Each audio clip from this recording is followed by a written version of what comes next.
오늘 본문은 예수님께서 갈릴리 가나라는 지역에서 왕의 신하의 아들을 고치신 일을 기록하고 있습니다.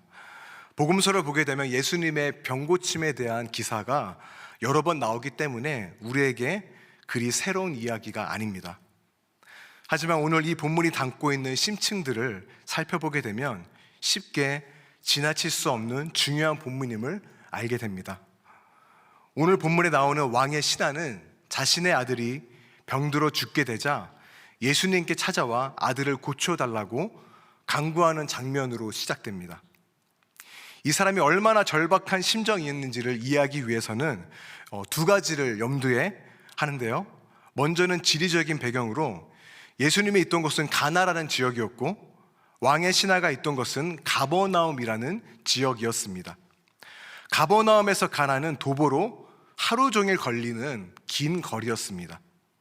그럼에도 이 사람은 거리 따윈 마다하지 않고 예수님을 만나기 위해서 지금 온 것입니다.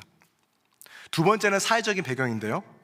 왕의 신하는 당시 헤롯 왕을 섬기던 상당한 영향력과 부와 특권을 갖춘 사람이었습니다. 그러한 왕가의 사람이 당시에 나사렛 출신, 시골 출신이죠. 목수에게 찾아와서 간청한다는 것은 상당한 자존심을 내려놓는 일이었습니다. 게다가 당시 예수님과 헤롯 왕의 관계는 불편했기에 더더욱 껄끄러웠을 것입니다. 그럼에도 불구하고 이 사람은 예수님을 찾아옵니다. 왜 그런 것일까요? 너무나 당연한 이유이죠. 자식이 아프기 때문입니다. 이 사람이 특별해서가 아닙니다. 자식이 아프기 때문입니다. 자식을 둔 부모라면 누구라도 알죠. 자녀가 잘 되기 위해서라면 무엇이라도 하는 게 바로 부모이기 때문입니다. 저와 여러분들이라도 누구나 똑같이 이 왕의 신하처럼 행동했을 것입니다. 제가 해성교회에 부임할 때쯤 저의 첫째 아들이 죽을 병은 아니지만 고치기 힘든 병에 걸린 적이 있었습니다. 감사하게도 많은 분들이 기도해 주셔서 지금은 완치되었지만 당시에 그 부모로서의 절박함은 말로 할 수 없는 것이었습니다. 그래서 이 아이의 병을 고칠 수 있는 곳이 있다면 거리가 얼마든지 멀지라도 전혀 상관없었죠. 다 찾아다녔습니다. 정식 루트가 아닐지라도 고칠 수만 있다면 그 의사가 누구이든 다 찾아다녔습니다. 당연하죠. 왜 그렇습니까? 부모이기 때문에 당연히 그런 겁니다. 하물며 죽음 앞에 자식을 둔 이 왕의 신하의 마음은 어떠했겠습니까? 왕의 신하고 뭐고 그게 중요한 게 아니죠. 아버지의 절박한 마음으로 그는 지금 예수님을 찾아온 것입니다. 그래서 그 절박함 앞에 예수님의 반응이 있는데 그 예수님의 반응이 우리를 놀라게 하죠. 48절입니다. 예수께서 이르시되 너희는 표적과 기사를 보지 못하면 도무지 믿지 아니하리라. 여러분이 이 말씀을 들었다고 생각을 해보십시오. 당장 내 아이가 죽게 생겼는데 예수님의 반응은요 너무나 냉담하고요, 잘 보면 약간 짜증이 섞인 듯한 느낌이 들기도 합니다. 죽음 앞에 자식을 둔 부모의 심정인데 그것을 모르실 리가 없을 텐데 예수님께서는 왜 이러한 말씀을 하셨을까요? 예수님의 이 말씀은요 우리에게 너무나 매섭고 혼란스럽게 들리죠. 하지만 오늘 말씀을 자세히 들여다보면 예수님께서 믿음에 관해서 말씀하고 계심을 우리는 알 수 있습니다. 아니 이미 이 신하는 믿음을 가지고 예수님한테 찾아온 게 아닌가? 라고 생각을 할 수 있지만 예수님께서는요 더 깊은 믿음의 본질을 말하고 있는 것입니다. 그렇다면 어떠한 믿음을 말씀하고 계신지 오늘 말씀 통해 살펴보겠습니다. 이를 위해서 먼저 표적과 믿음에 대해서 살펴보고요, 두 번째로 믿음의 본질이 무엇인지에 대해서, 마지막 세 번째로 기적을 넘어서는 믿음이 무엇인지에 대해서 살펴보도록 하겠습니다. 먼저 첫째로 표적과 믿음입니다. 요한복음 1장을 보게 되면 요한은 예수님에 대해서 이렇게 말하죠. 말씀이 육신이 되어 우리 가운데 거하셨다. 여러분, 말씀 그대로 하나님의 말씀이 사람이 된 겁니다. 이것은 우리에게 너무나 많이 들어서 익숙하지만 한 걸음 물러서 여러분 낯설게 이 말씀을 바라보시기 바랍니다. 우주를 만드신 하나님께서 작아져서 한 뼘 되신 인간이 되셨다는 거예요. 놀라운 기적이 아닐 수 없는 것이죠. 그런데 만약에 그 육신의 시선을 너무 빼앗긴 나머지 그 육신이 담고 있는 말씀을 우리가 읽는다면 어떨까요? 예를 들어서 지금 여러분들이 제 뒤에 화려한 LED 화면을 보고 계십니다. 이 LED 화면의 역할은요, 아름답게 디자인된 이미지를 통해서 말씀이 더 잘 전달되도록 하기 위한 것이죠. 그런데 이 화면이 너무나 지나치게 화려한 나머지 시선을 뺏겨서 정작 말씀을 듣지 못하는 겁니다. 그래서 요한은 예수님의 기적을 초자연적인 권능, 그런 의미보다는 예수님이 어떠한 분이시냐라는 것을 가리키는 사인, 즉 표적이라는 의미로 사용하고 있다라는 것이죠. 물론 그렇다고 해서 요한이 예수님의 기적을 그저 상징으로만 여겼다는 것은 절대 아닙니다. 실제 역사 가운데 예수님께서 일으키신 기적의 현장에서 그 현상보다는 기적에 넘어 있는 것을 바라보라라는 것입니다. 특별히 요한복음 2장부터 12장까지는 예수님의 공생의 사역을 다루면서 예수님의 7가지 기적을 중심으로 구성이 되어 있습니다. 그래서 이 11개의 장을 표적들의 책이다라고 부르고 있습니다.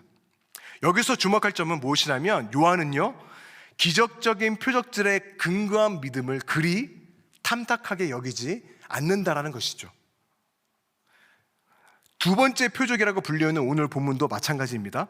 먼저 이 사건의 배경을 살펴보면 우리에게 의미가 명확하게 들어오게 될 텐데 43절, 44절은 말하죠. 이틀이 지남에 예수께서 거기를 떠나 갈릴리로 가시며 친히 증언하시기를 선지자가 고향에서는 높임을 받지 못한다 하시고, 예수께서 거기를 떠나 갈릴리로 가셨다는 것은 사마리아에서 지금 갈릴리로 이동하셨음을 말하고 있는 겁니다. 그러면서 말씀하시기를 선지자가 고향에서는 높임을 받지 못한다라고 말씀하신 거예요.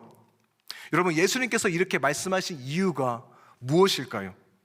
왜냐하면 유대인의 모습과 사마리아인들의 모습이 너무나 대조적이었기 때문입니다. 요한복음 2장 23절, 24절이죠. 유대인의 모습을 볼 수 있는데 6월절에 예수께서 예루살렘에 계시니 많은 사람이 그의 행하시는 표적을 보고 그의 이름을 믿었으나 예수는 그의 몸을 그들에게 의탁하지 아니하셨으니 이는 친히 모든 사람을 아심이라. 예수님의 영적 고향이죠. 예루살렘에서 많은 사람들이 예수님의 기적을 봤어요. 그리고 믿었다라고 분명히 말하고 있습니다. 그런데 예수님은 그 믿음을 보시고 그의 몸을 그들에게 의탁하지 않았다라고 말합니다. 다시 말해서 마음을 주지 않았다라는 거예요. 겉으로 보기에는 믿음이었습니다. 하지만 친히 그 마음을 아시는 예수님께서는 그 믿음은 온전치 못한 것이었다라는 것이죠. 여러분, 표적과 기사를 보고 혹해서 믿을 수는 있습니다. 분명 믿었다라고 우리는 말할 수 있어요. 하지만 그 믿음의 회개가 없고 예수님을 따르겠노라는 결단과 헌신이 없다면 과연 그 믿음이 온전한 믿음일까요? 이러한 기적에 근거한 믿음의 한계는요, 우리가 너무나 잘 아는 오병이어의 기적에서도 동일하게 나타나고 있습니다. 수많은 이들이 예수님을 따랐습니다. 하지만 그들이 예수님을 따른 이유가 다른 게 아니었어요. 생명의 떡이신 예수님이 아니라 육신의 떡을 먹고 배가 불렀기 때문입니다. 그러한 믿음에 예수님께서는 자신을 의탁하지 않으셨다라고 말하고 있는 것입니다. 그렇다면 사마리아인들은 과연 어떠했을까요?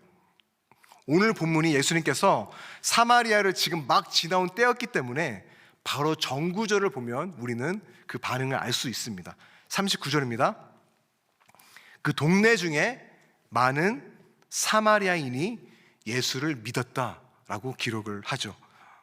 처음엔 사마리아인들도 똑같이 예수님을 믿었다라고 기록을 하고 있어요. 그렇다면 여러분, 이 믿음은 어떠한 믿음이었을까요?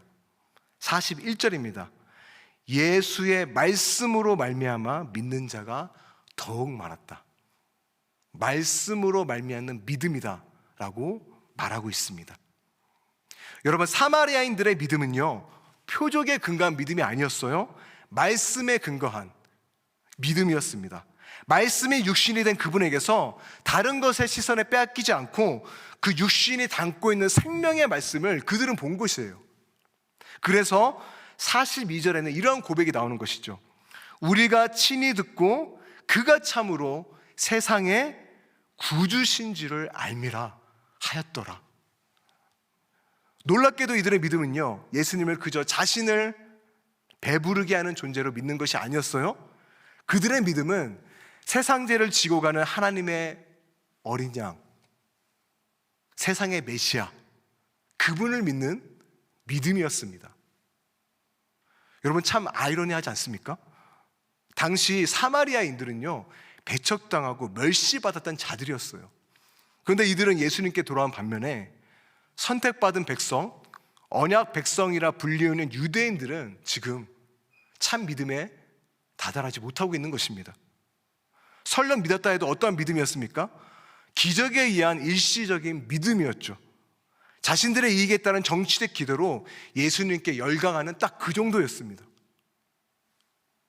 그렇게 예수님께서는요, 선지자가 고향에서 높임을 받지 못한다라고 말씀을 하신 것입니다.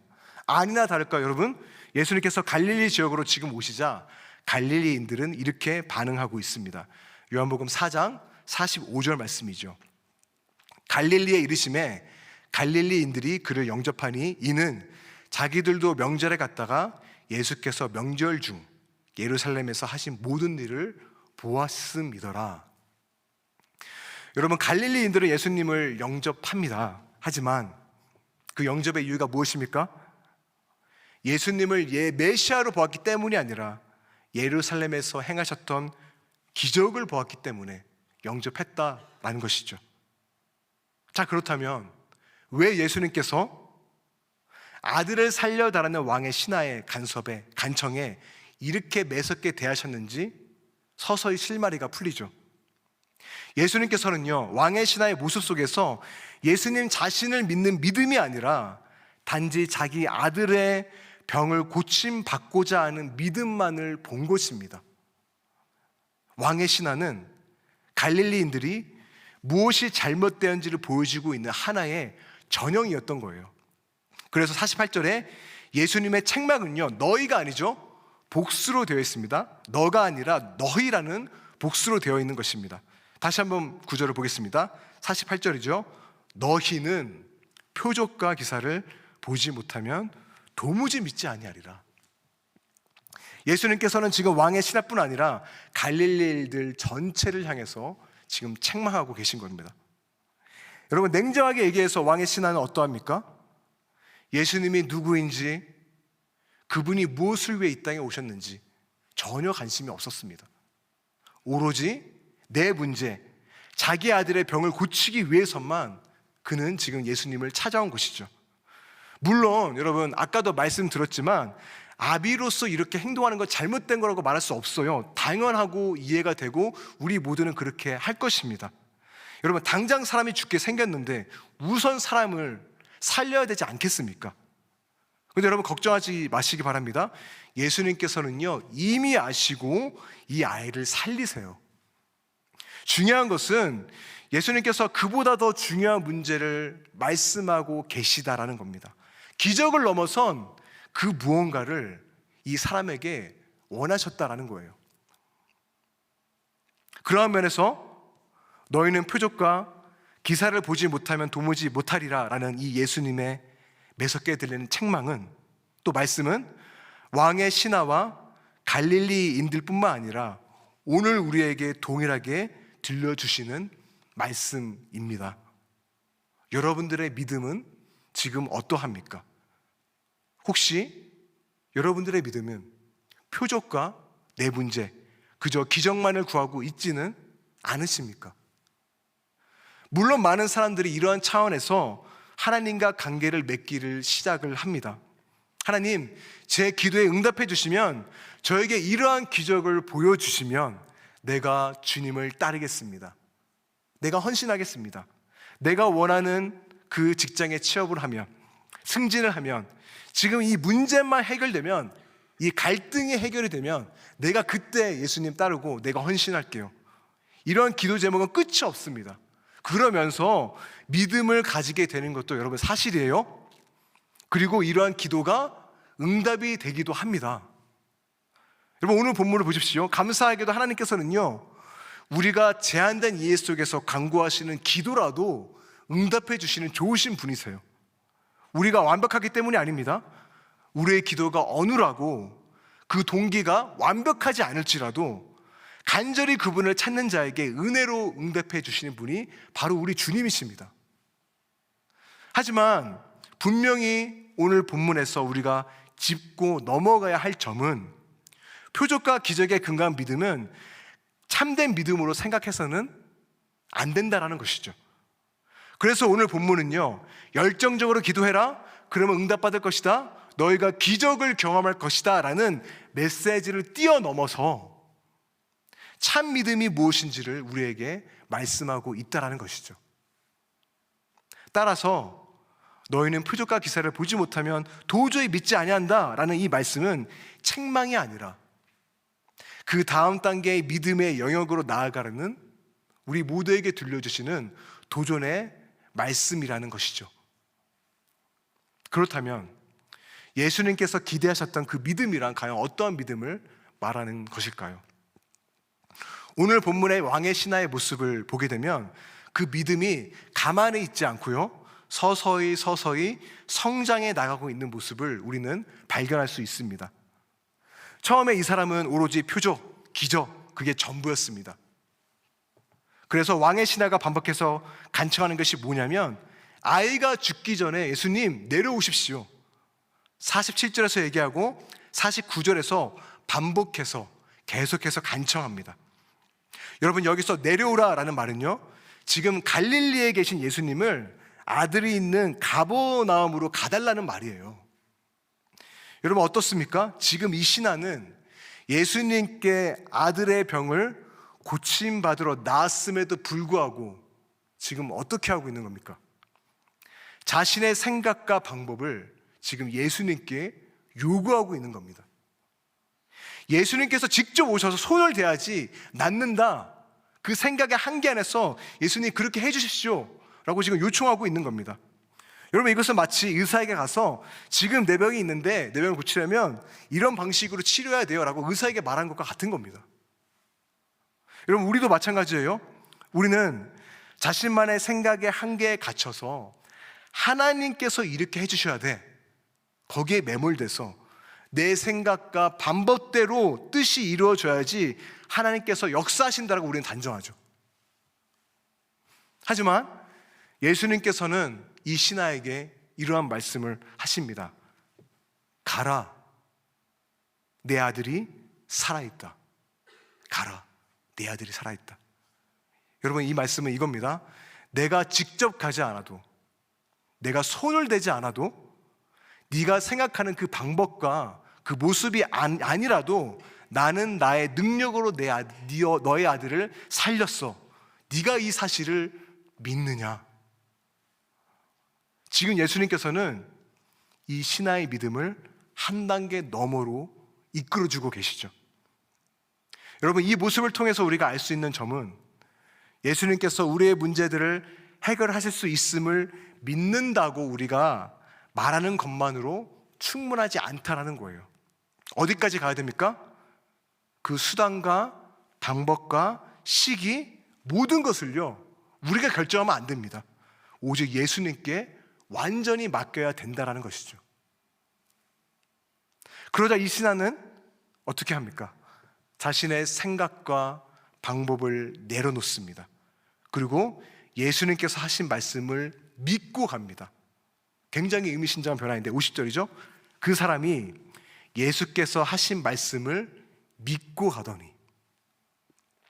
여러분, 지금 이 신하의 믿음은, 처음의 믿음은 기적을 찾는 것으로 시작했습니다. 하지만 지금 어떻습니까? 예수님의 말씀을 받아들이기 시작해요. 내 방법과 내 생각대로는 아니지만 예수께서 살아있다라고 말씀하셨으니 보지는 못했지만 믿고 그 아들에게 간 것입니다. 여러분, 주도권이 지금 바뀌고 있어요. 이 지점이 우리에게 너무나 중요합니다. 믿음에 있어서 너무나 중요한 부분입니다. 여러분, 이 왕의 신하는요, 자신의 열심으로 예수님을 움직이려고 했죠. 하지만 이제 그는 자신이 예수님에 의해 순종하는 행동을 지금 보이고 있는 것입니다. 이제 이 신하는 아들이 있는 가버나움으로 갑니다.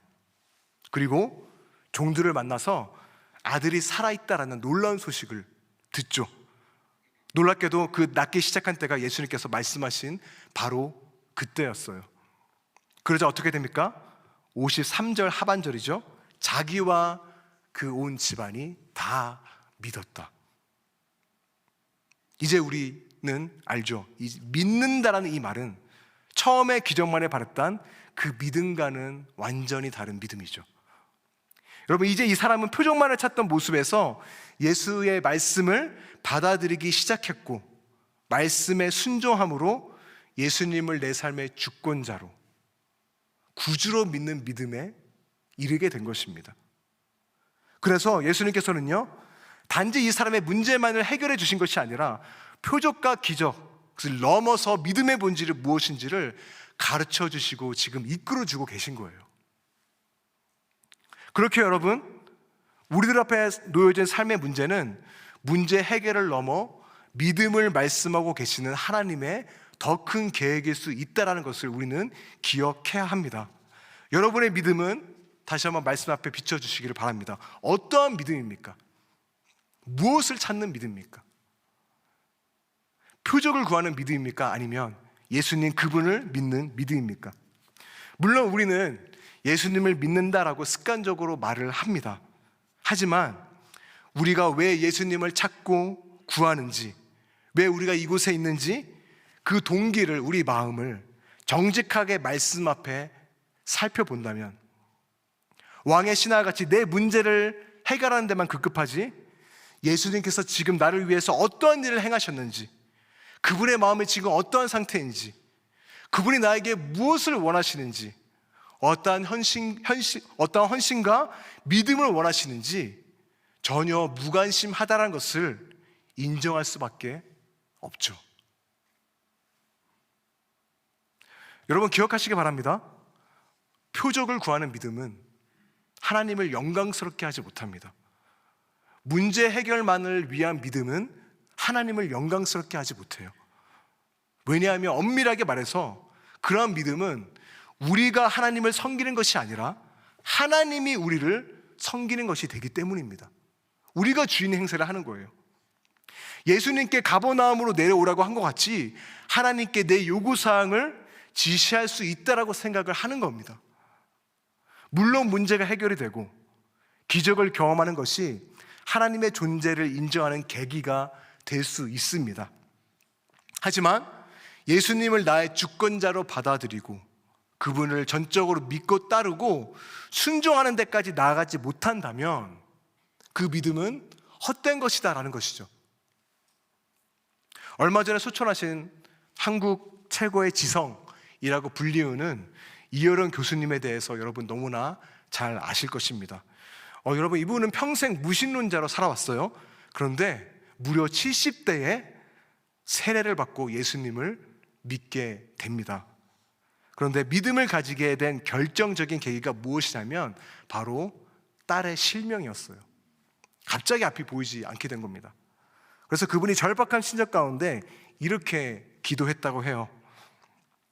딸이 어제 본 것을 내일 볼 수 있고 오늘 본 내 얼굴을 내일 또 볼 수만 있게 해주신다면 저희 남은 생을 주님께 바치겠나이다. 그런데 여러분, 놀랍게도요, 7개월 반 만에 이 딸의 눈이 회복이 됩니다. 네, 기적이죠. 그런데 후에 이어령 교수가 딸에게 이러한 말을 했다고 해요. 절대로 밖에 나가서 기적에 대해서 이야기하지 마라. 기적은 구제의 사인이지 신앙의 궁극적인 목표가 아니지 않냐. 기적은 신이 자신의 존재를 알리기 위해 인간에게 보내는 신호일 뿐 믿음의 본질이 아니다 라고 당부했다고 합니다. 여러분, 기적이 하나님의 존재를 인정하는 계기가 됩니다. 하지만 그것이 믿음의 본질이 아님을 깨달은 것입니다. 그래서 여러분, 참 믿음은요, 예수님의 명령에 순종하고 그분을 따르고 신뢰하는 것이죠. 이 문제만 응답해 주시면 내가 순종하겠습니다, 헌신하겠습니다, 여러분, 참 믿음은 이러한 조건을 걸지 않는다라는 것입니다. 왜냐하면 하나님이 우리를 위해서 존재하는 것이 아니라 우리가 하나님을 위해서 존재하기 때문입니다. 주도권이 지금 완전히 역전이 되고 있는 것이죠. 예수님께 가버나움으로 내려가 달라고 요구하는 대신 내가 믿음을 가지고 내가 가버나움으로 내려가는 겁니다. 물론 삶의 문제는요, 예상치 못하고요, 거칠고 급박하고 긴박하게 다가오기 때문에 그 문제가 너무나 커 보여서 우리는 시선을 잃습니다. 그 문제에 매몰되기 쉽죠. 하지만 요한은 오늘 우리를 일깨워주고 있는 겁니다. 문제를 넘어서서 믿음으로 들어서라, 더 깊은 믿음으로 들어서라고 우리에게 도전하고 있는 것입니다. 그렇다면 세 번째 주제인데요, 구체적으로 기적 너머의 믿음이란 무엇을 말하는 것일까요? 오늘 본문 54절을 보게 되면 이 사건에 대해서 요한이 이렇게 말합니다. 이것은 예수께서 유대에서 갈릴리로 오신 후에 행하신 무엇입니까? 두 번째 표적이다라고 말합니다. 여러분, 이렇게 명시적으로 순서를 매긴 표적은요, 첫 번째와 두 번째 표적입니다. 이렇게 한 이유는 지금 요한은 이 두 표적들을 하나로 묶어서 보라는 거예요. 여러분, 첫 번째 표적이 무엇이었습니까? 예수님께서 가나의 혼인잔치에서 물을 포도주로 바꾸신 사건이었고, 두 번째 표적은요, 죽어가는 아이를 고치신 사건이었습니다. 아까 서두에서 말씀드린 것처럼 요한복음에서의 표적은 예수님 자신이 어떠한 분이시냐라는 것을 가리키는 사인이라고 했죠. 표지판입니다. 그렇다면 첫째와 둘째 표적이 보여주고 있는 것이 무엇일까요? C.S. 루이스의 기적이라는 책을 보게 되면 예수님의 기적을 옛 창조의 기적과 새 창조의 기적으로 설명을 합니다. 옛 창조의 기적, 새 창조의 기적. 먼저 옛 창조의 기적이란 하나님께서는요, 창조하신 원리에서 벗어나지 않는 범죄에서 예수님께서 기적을 일으키신다는 거예요. 예를 들어서 여러분, 예수님은 우리를 깜짝 놀래키기 위해서 하늘을 난다거나 갑자기 뿅 하고 나타난다거나 나무를 당나귀로 만들어 버리거나 그런 기적을 일으키지 않습니다. 마법이 아니에요. 왜냐하면 그것은 창조 섭리에 어긋나기 때문입니다. 여러분, 예수님께서 광야에서 시험을 받으실 때도 마찬가지죠. 사단이 말했죠. 돌을 떡으로 만들라. 그런데 예수님은 하지 않으셨습니다. 왜 그렇습니까? 아들은 오직 아버지가 하고 계신 일을 본대로만 행하기 때문입니다. 첫 번째 표적인 물을 포도주로 바꾼 사건도 이미 하나님께서는요, 우리가 사는 이 자연 질서 안에서 어떤 조건이 들어서면, 맞춰지면 물이 포도주로 변하도록 이미 설계하셨어요. 그렇죠. 그래서 예수님께서는요, 단지 이것을 한순간에 만드신 겁니다. 두 번째 표적도 마찬가지입니다. 치유라는 것도 자칫 우리가 마법적인 것으로 생각할 수 있는데, 엄밀히 말해서 여러분, 치유는 어떠한 겁니까? 하나님께서 이미 우리 몸이 자연적으로 치유할 수 있도록 그분이 이미 설계하셨습니다. 그래서 여러분, 약이 상처를 치유하는 게 아니에요. 의사가 치유를 하는 게 아닙니다. 스스로 우리의 몸이 치유를 하는 겁니다. 여러분, 코로나 걸려보신 분들 알죠? 딱 확진 문자 날라오면 어떻게 해야 됩니까? 그냥 일주일 동안 갇혀서 가만히 있는 겁니다. 그러면 어떻게 되죠? 스스로 항체가 생겨서 치유가 되는 겁니다. 그래서 여러분, 의학적 치료라는 게 무엇이겠습니까? 그저 자연적 치유의 기능을 북돋아 주거나 그 기능을 방해하는 것들을 제거하는 게 의학적 치료인 겁니다. 여러분, 생각해 보세요. 시체에 난 상처를 치유할 수 있는 의사는 이 세상에 없지 않습니까? 그렇게 치유를 받는 모든 이들은 엄밀히 말해서 하나님께 치유를 받고 있다라고 말할 수 있는 겁니다. 여러분, 이것은 하나님께서 늘 해오던 일이었어요. 이렇게 예창조의 기적은 하나님께서 현재 하고 계시는 일들을 보여주고 있다는 것이죠. 하지만 그와 동시에 새 창조의 기적이라는 면도 있습니다. 여러분, 예창조의 기적은 하나님이 지금까지 하시는 일들을 보여줬다면, 새 창조의 기적은요, 하나님께서 미래에 하실 일들을 보여줍니다.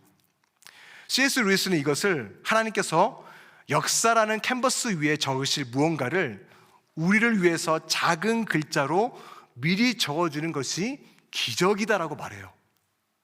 앞으로 일어날 일들에 대한 힌트이요, 하나님의 서명이다라는 겁니다.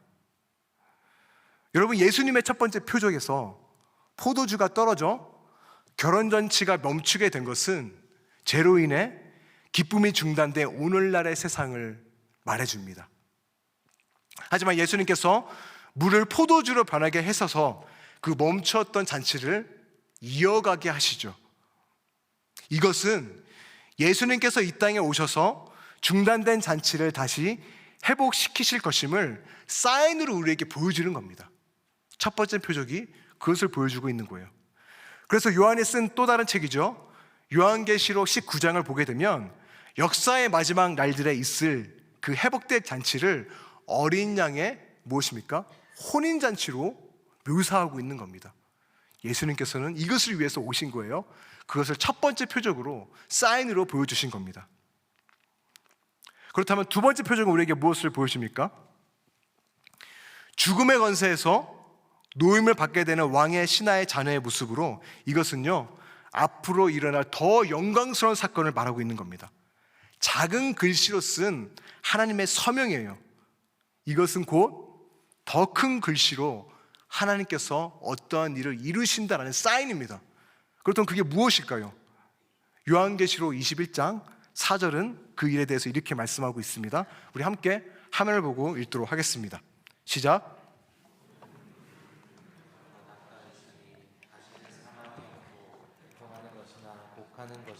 아픈 것이 다시 있지 아니하리니.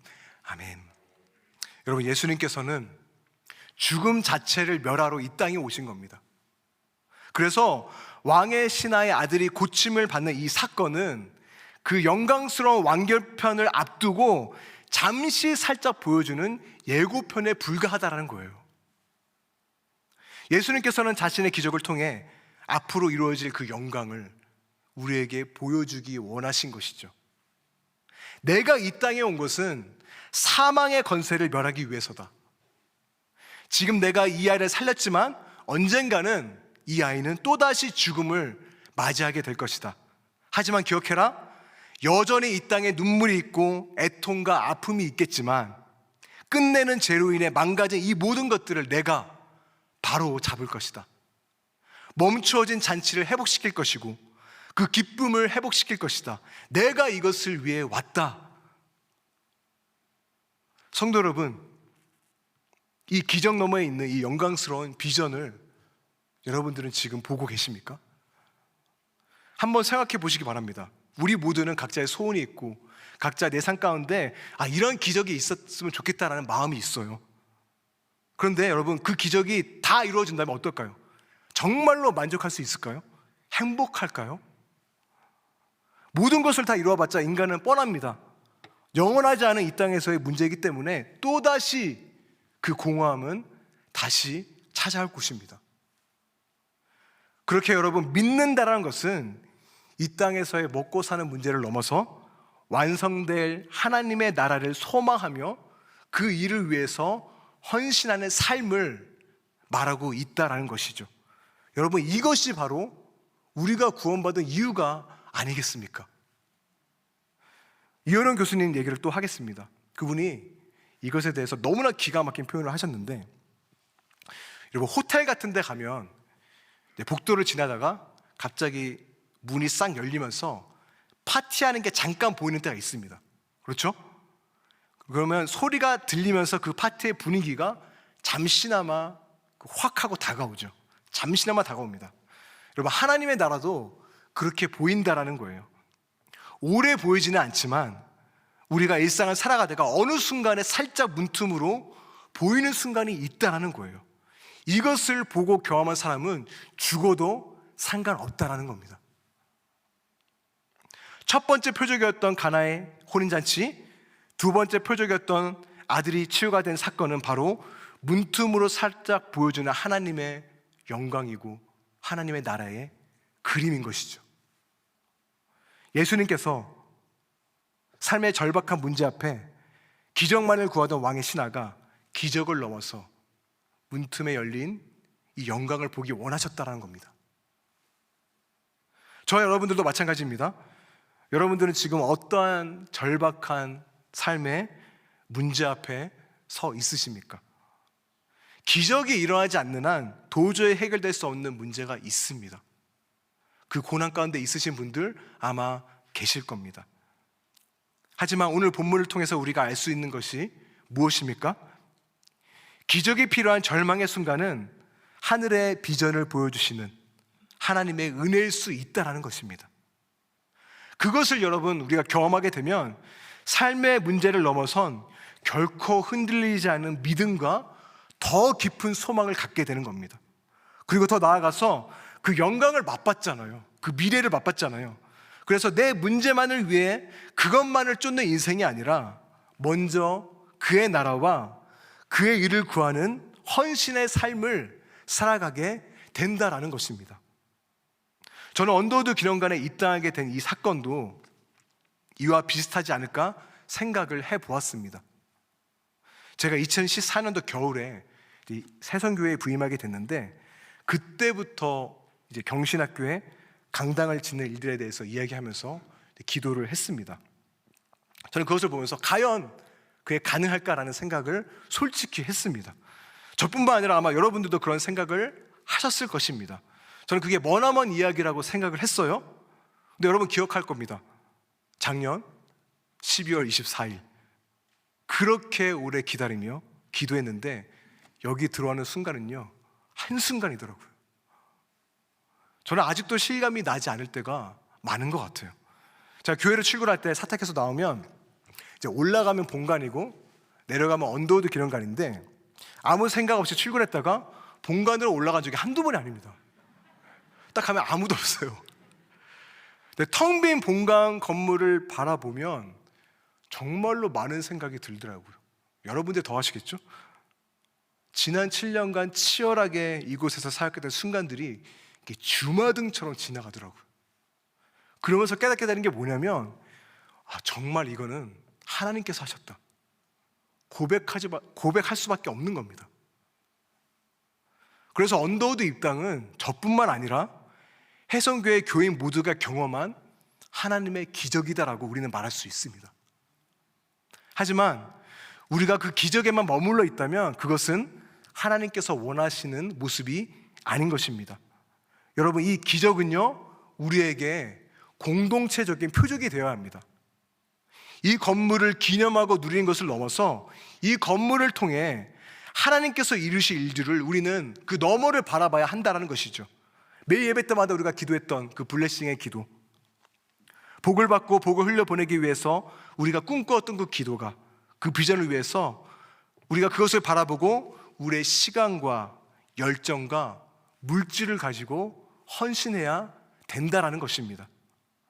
그렇게 성도 여러분, 교회를 위해서, 주님의 몸된 교회를 위해서 더 기도하시기를 바랍니다. 예배하기에 더 힘쓰셔야 돼요. 더 사역에 참여하시기 바랍니다. 여러분의 물질을 하나님의 나라를 위해서 쓰이는데 더 적극적으로 헌신하기를 바랍니다. 왜냐하면 우리는 그와 비교할 수 없는 문틈으로 잠깐 열린 하나님의 놀라운 은혜와 영광을 맛본 자들이기 때문입니다.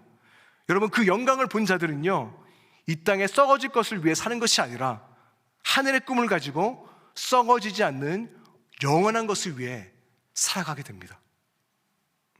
물론 그럼에도 불구하고 우리가 처한 현실은 쉽지는 않다는 것을 압니다. 땅에 매여있기 때문에 하늘의 것을 보지 못하는 때가 많고 그저 근근히 살아갈 때가 많습니다.